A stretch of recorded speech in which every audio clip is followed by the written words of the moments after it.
บางกะปิจะขึ้นมาอะไรใช่ไหมไม่เป็นไรมันมีหลายพวงขึ้นไปเถอะ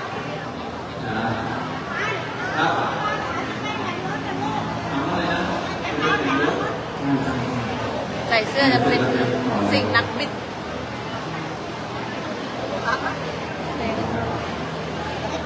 ให้ปากมาไม่ไหว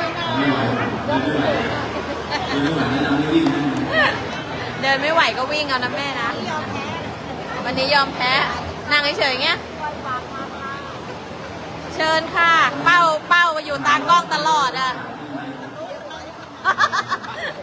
ตากล้องก็จะอยู่หน้ากล้องอยู่ตลอดอ่ะเชิญค่ะตามสบายเลยจ้า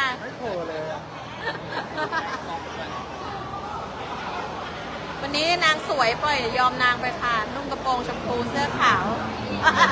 นี่ราคาเหรอถอดเสื้อไหมเสื้อหนาถอดเสื้อไหม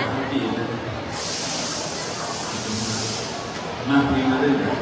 เหงื่อแตกนะ